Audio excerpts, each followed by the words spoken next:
The much anticipated Gloomrot update is finally here. And you might be wondering if now is finally the time to put your Gothic architecture degree to good use.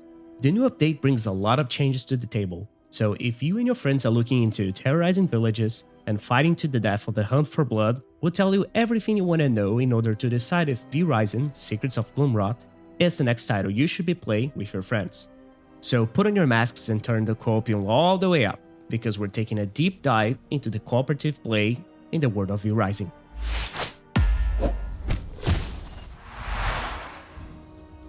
If you're not familiar with the game, vrising is an open-world survival crafting experience, where you awaken as a vampire and has the goal to conquer the land of the living. Developed by Stunlock Studios, the same creators of the arena brawler Battlerite, this action-packed title has sold over 3 million copies worldwide as of January 2023.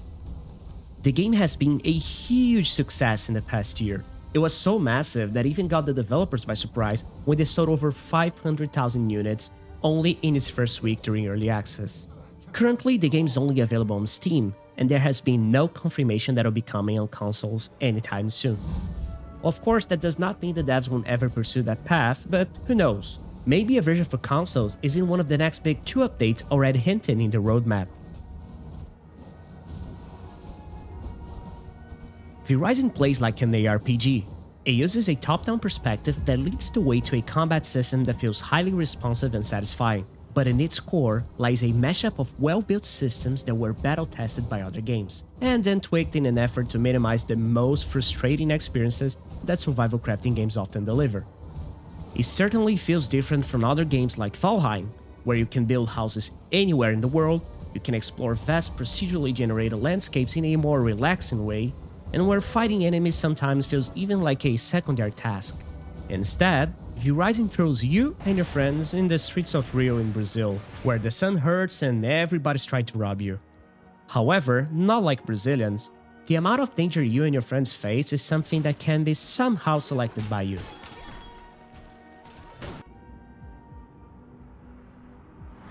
vrising can be played in either PvP or PvE settings. Each has its own sets of pros and cons. In the PvE setting, you won't be able to attack other players, but you can all share the same world. You can fight bosses together, engage in trading, and you'll still get access to pretty much the entire content vrising has to offer, which honestly is a lot for its price point. On the other hand, playing PvP allows you and your friends to fight other clans, summon siege golems to destroy castles, and fight for resources. PvP can be a sweat-inducing experience even for the most acclimated with the Canadian winter, and yet it can provide you with some of the most exhilarating experiences in-game. However, since each server has a specific time frame in which you can siege other castles, most of the PvP will occur when you and your friends are farming for resources or hunting bosses. And for the true hardcore fans out there are even full loot PvP servers, where death will have you drop all the items from your inventory for anyone to freely loot it.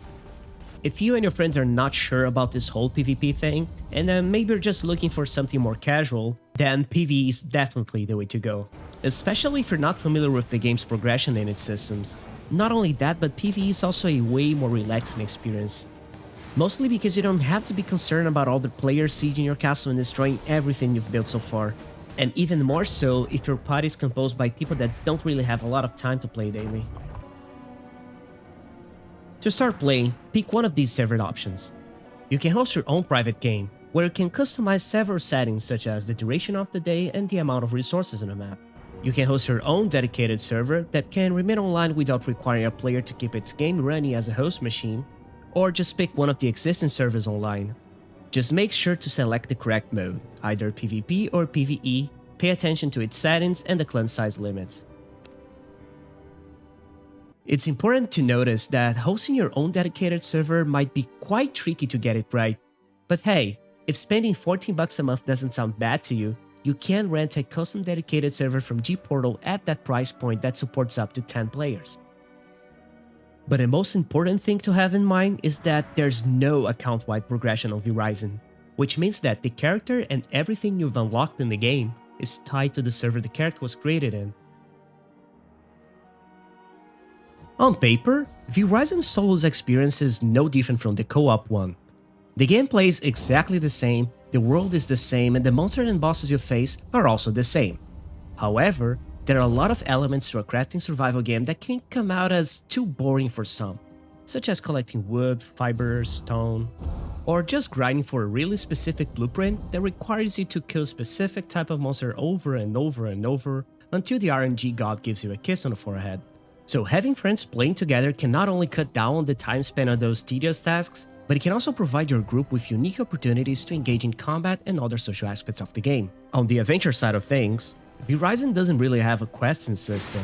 Instead, quests hint to how the player can experience all the content the game has to offer, by guiding players into unlocking vital mechanics such as new skills and blueprints to upgrade your castle and gear. And because of that, sharing quest progression isn't really a thing in vrising. You'll have to create a few items yourself, maybe build some crafting stations here and there, or just interact with the ones in your clan's castle in order to complete objectives and fast track your progression to quickly keep up with your fellow vampires. Throughout the game, you unlock several skills. Combining that with the different types of weapons that can be crafted and found, players can create loadouts that complement each other, which takes the cooperative gameplay in vrising to a whole new level. For example, you could play as an archer with healing and supporting skills that tags along with an AoE damage focused player, or maybe with another one that's an all-in close combat warrior that's keeping track of the most important target in a fight.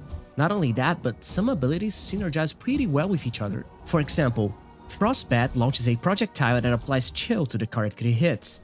Hitting a chilled enemy freezes it for several seconds. Spells from the illusion skill tree apply a weaken debuff, and other players can cast other spells that can consume those debuffs for things such as cooldown reduction or applying fear. All of these possible interactions with different builds can add a fascinating layer of strategy to any encounter. And the key point here is that you by yourself cannot do everything. You're limited to 3 spells, 1 ultimate spell, and whatever skills your weapon has. And your cooldowns are also shared based on the slots they occupy on your action bar. And switching between different spells is a process that cannot be easily done in the middle of a fight. And at the other side of the equation, bosses scale their difficulty level based on the number of players in combat. They will summon more minions, they will cast more spells, and they will constantly switch between targets, making combat way more challenging and dynamic when played with a group.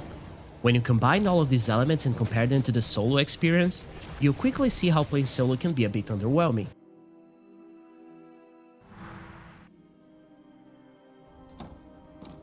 The Secrets of Gloomrot update has not only expanded vrising's map and systems, but it rebalanced abilities and added way for characters to further customize what they bring to the table. With the addition of gems that mutate spells, unique weapons, and an entirely new spell tree, this update has made combat even more customizable, expandable, and compatible with cooperative play. The new spell mutation system makes you rethink your build all the time. Every new gem opens up different doors on how to approach combat and play with a group. And even though these mutations aren't game-breaking by themselves, they do add some secondary effects that elevate skills that were previously thought as weak or non-competitive. Again, when you add that on top of cooperative play, combat suddenly becomes a much more interesting endeavor. The update has also brought in trade hubs.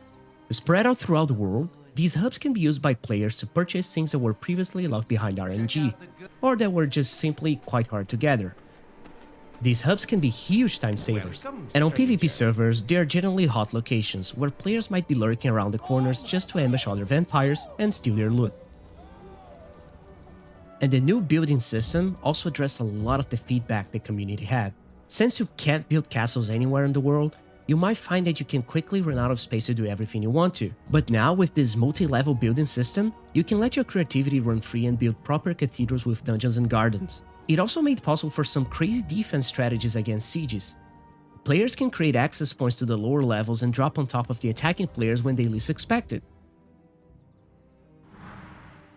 So let's circle back to the question, is vrising's Secrets of Gloomrot the next game you should be playing with your friends? Let's write down a quick list of pros and cons that we believe can summarize the big topics you might need in order to make that final decision. The world is alive, regardless of how you participate in it.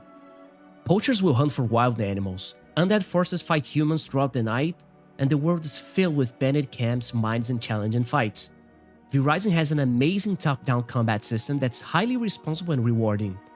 The movement is really smooth, kills are impactful, and your spells and weapons are interesting, dynamic, and fun to use. There's enough weapon variation for multiple playstyles, and there are even more spells available to experiment with. The game has no cost for exchanging what spells or weapons you use. You can switch at any time and try a new combination.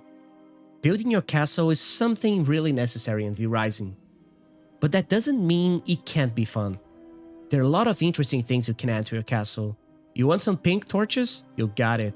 Carpets, curtains, maybe you want to build a fountain near a coffin?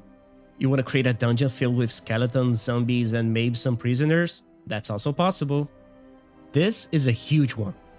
Boss fights in this game are amazing.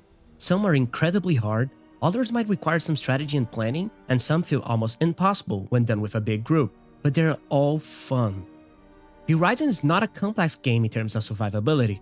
There aren't like 6 bars that you need to constantly keep track of. You don't have to balance your vitamins like in Scum. There's no hunger, thirst, tiredness, wetness, cold, heat. There's only blood, and that's it. If you're hosting a private game or renting your own server, you'll feel in complete control. There's a lot to customize, from the duration of the day and night cycles to multipliers that control each type of damage and resource found. Your total power is tied to a single number, which is a combination of your armor pieces, weapon, and the jewel you're using. You'll always measure the difficulty of a challenge, either it being a boss or another player, by their gear level. The Secrets of Gloomrot update did add some spiciness due to the spell gems and weapon variation, but on the armor side of things, there's nothing dynamic to it. Yes, base building is fun, but only being able to build on certain spots make it less impactful as a feature. There's a reason people love building bases in games like Minecraft, Raft, and Valheim, and a lot of it has to do with freedom. Don't get me wrong, vrising's implementation makes a lot of sense for the game, but if you're solely looking for building castles anywhere, this might be a bummer for you. To be fair, a lot of other games have worse grinding than vrising, but due to its survival crafting features, there's still plenty of it over here. So if you're not ready to gather plants, cut down trees, look out for chests, and kill monsters over and over, you'll stop playing the game rather quickly, since in order to acquire enough materials for castle upgrades, new weapons and armor, you'll have to put in a lot of hours on that front. It's really hard to play vrising on short sessions. Servers wipe from time to time, your castle needs blood so it doesn't decay, your equipment requires constant repair. So if you and your party can't log in frequently, it might become really hard to manage all of that. If you're putting in a lot of progress into a server and suddenly everyone just drops out, it can make it so all of that effort you put in loses all of its meaning, especially on PvP servers. It gets even worse if you think about having to restart and do it all over again on a new server that can eventually undergo the same fate. So, if you're still unsure about vrising, let me just say that we're huge fans of the game here on Coopian. We have put in hundreds of hours into it, and it's always been a blast to play with a group of friends. We absolutely recommend vrising Secrets of Gloomrot. But that's it for us today. If you've enjoyed the video, leave us a like and let us know in the comments what you think about the new update. If you're looking for more co-op content, stay tuned and consider subscribing to the channel. Thank you for watching, and we'll see you on the next one.